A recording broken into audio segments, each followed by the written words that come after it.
I want to read a verse in Matthew 4, verse 10. మత్తయి సువార్త 4వ అధ్యాయం 10వ వచనంలో ఆ మాట మీకు చదివి వినిపించాలని కోరుచున్నాను. మత్తయి సువార్త 4:10. This is the answer that Jesus gave to Satan when Satan asked him to worship him. సాతాను యేసు ప్రభువారిని నీవు నన్ను మ్రొక్కుము అని అడిగినప్పుడు యేసు ప్రభువారు సాతానుకి ఇచ్చినటువంటి బదులు సమాధానం ఇది. Do you know how Satan became Satan? సాతాను అతను తాను సాతాను వలె ఎలాగ మారాడో తెలుసా? God did not create him as evil. దేవుడు ఈ సాతానును దుష్టునిగా ఆయనను సృజించలేదు. God never creates anything evil. దుష్టమైన దాన్ని చెడ్డదాన్ని దేవుడు ఎప్పుడు సృజించడం లేదు. James 1:17 says everything that God does is everything that comes from God is perfect. మరి యాకోబు పత్రిక 1:17లో చూసినట్లయితే దేవుడు తాను సృజించినది గాని దేవుడి దగ్గర నుంచి వచ్చిన ప్రతిదీ కూడా సంపూర్ణమైనదిగా ఉంటుంది. Good and perfect. అవి మంచివిను ఉత్తమమైనదై ఉంటున్నాయి. Before God made man, he made all the angels. దేవుడు మానవుని సృజించడానికి మునుపుగా దేవదూతలను సృజించాడు. And he made one who was the head of the angels. మరి దేవదూతలకు ఒక ప్రధానమైన దూతను కూడా ఆయన సృజించాడు. We don't know what his name was. ఆ ప్రధాన దూత యొక్క పేరేమిటో మనకు తెలియదు. It's not given us anywhere in scripture. లేఖన భాగాల్లో అతని పేరు మనకు ఇవ్వబడలేదు.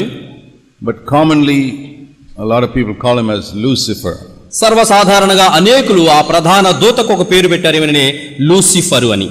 But that was not his name. We don't know his name. వాస్తవానికి ఆ ప్రధాన దూత యొక్క పేరు లూసిఫర్ కాదు, మనకేమిటో తెలియదు. But we know his history from Isaiah 14 and Ezekiel 28.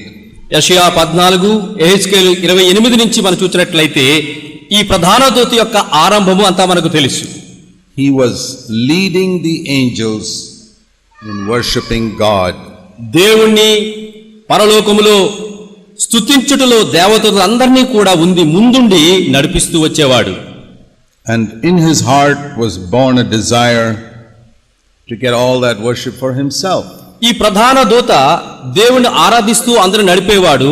అతని హృదయంలో ఒక ఆలోచన పుట్టింది, దేవునికి ఎందుకు ఈ ఆరాధన చెందాలి, నన్నే ఆరాధిస్తే బాగుండును సర్వ దూతలు అనుకున్నాడు. And that's what he said in Isaiah 14. యెషయా గ్రంథం 14వ అధ్యాయంలో అతని తలంపు అదే ఉంది.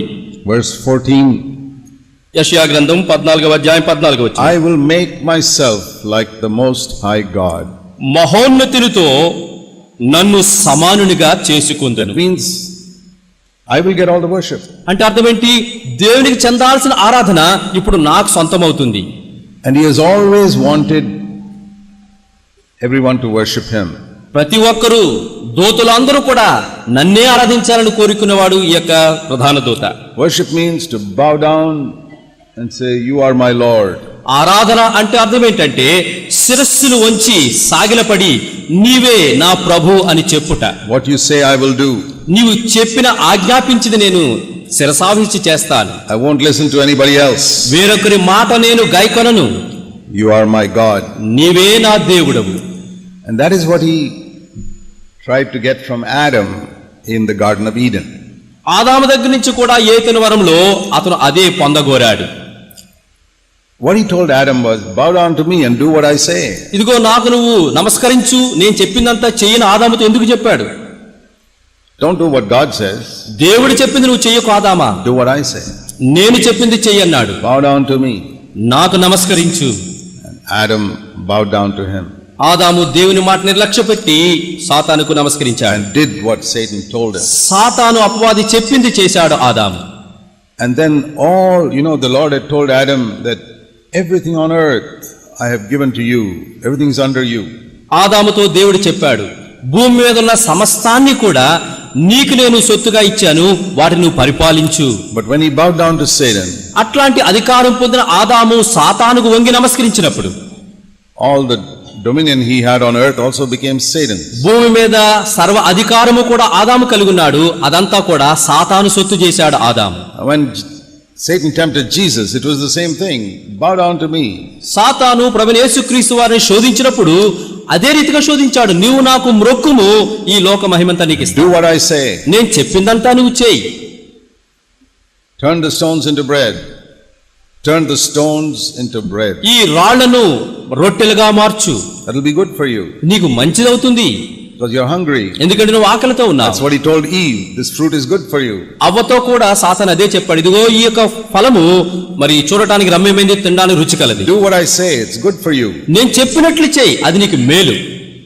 Jump off the roof of the temple, he told Jesus. యేసు ప్రభువు వారితో సాతాను అన్నాడు, ఆ దేవాలయం శిఖరం నుండి కిందకు దూకుము. That's good for you. అది నీకు మేలు. Because when you fall down without getting hurt, నువ్వు కింద పడినప్పుడు నీకు కాలికి దెబ్బలు తగలవు. all the people will be amazed and they will accept you as the Messiah. ప్రజలందరూ కూడా ఆశ్చర్యపోయి నీవే మెస్సీయ అని అప్పుడు అంగీకరిస్తారు. And Jesus immediately recognized the temptation.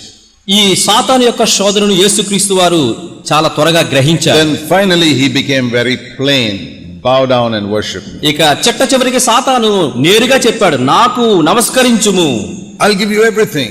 ఈ లోకములో ఉన్న సమస్తము నీ సొత్తు చేస్తాను. All this belongs to me. I'll give it to you. ఈ సర్వలోకము నా సొత్తు, అది నీకు ఇస్తాను. How did it belong to him? ఇప్పుడు సర్వలోకం సాతానుకు సొత్తు ఎలాగైంది? God never gave it to him. దేవుడు సాతానుకు ఇవ్వలేదే. God gave it to Adam. దేవుడు తాను సృజించిన ఆదాముకు When ఇచ్చాడు. Adam bowed down to Satan, it belonged to Satan. ఆదాము ఎప్పుడైతే సాతానుకు వంగి నమస్కరించాడో తనకు దేవుడిచ్చిందంతా కూడా ఈ అపవాదికి అప్పగించాడు. Jesus said no. యేసు ప్రభువు అన్నాడు, నీకు నేను Get away, Satan. వెనకకు పొమ్ము సాతానా అన్నాడు. Because it is written, ఎందుకంటే ఇది రాయబడింది, you shall worship the Lord your God alone, and him only will you serve. ప్రభువైన నీ దేవునికి మ్రొక్కి ఆయనను మాత్రమే సేవింపవలెనని రాయబడి ఉన్నది అనెను. So what does it mean to worship God alone?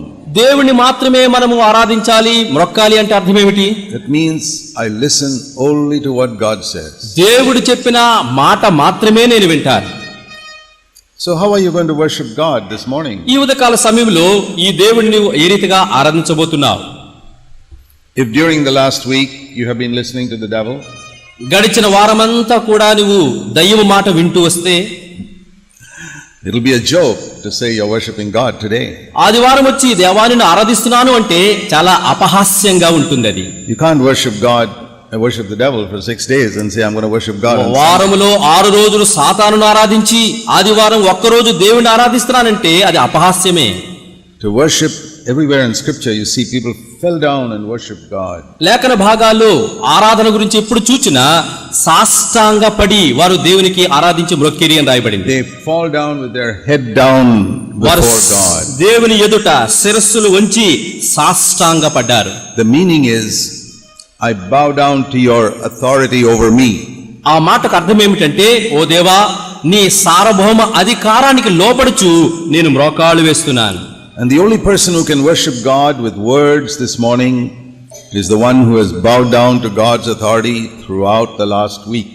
ఎవరు ఈ ఉదయకాల సమయంలో దేవుని ఆరాధించగలరు అంటే, గడచిన వారమంతా కూడా దేవుని సర్వాధికారానికి లోబడుతూ ఎవరైతే వచ్చారో వారు మాత్రమే ఆరాధన చేయగలరు ఉదయకాల సమయంలో. Otherwise it's a hypocrisy. లేకపోతే నీది నటన వేషధారణ జీవితం. Anybody can spend 2 hours on their knees and say a lot of nice words. ఎవరైనా సరే మోకాళ్ళ మీద 2 గంటల రీతిగా కూర్చొని చాలా చాలా మాటలు పలకగలరు. It's a deception. అది మోసగించుకోవటం. It's a ritual. అది ఒక ఆచారముగా మారిపోయినట్లు. There's no life behind it. ఆరాధన చేస్తున్నాను అనుకుంటావు కానీ దానిలో జీవం ఏమీ కనపడదు. But we can say this. అయితే మనం ఈ రీతిగా చెప్పొచ్చు, Lord, I didn't do it right last week. ప్రభువా గడిచిన వారం నేను సరిగా చేయలేకపోయాను, but I'm going to do it right this week. అయితే ఈ వారము నీవు చెప్పినట్టు చేయబోతున్నాను. So I'm going to bow down to you. అందుకే నీ ఎదుట నేను మోకాళ్ళు ఊని దొరుకుతున్నాను. That means I'm not going to listen to anybody else this week. అంటే అర్థం ఏంటంటే ఈ వారం అంతట్లో వేరే ఒక్కరి స్వరము నేను మాట వినను. So next Sunday when I come to worship, it will be meaningful. వచ్చే ఆదివారం నిన్ను ఆరాధించడానికి వచ్చినప్పుడు అర్థసహితమైన ఆరాధన నేను చేస్తాను. That is the meaning of worship. అది ఆరాధన చేయటం అంటే అర్థం.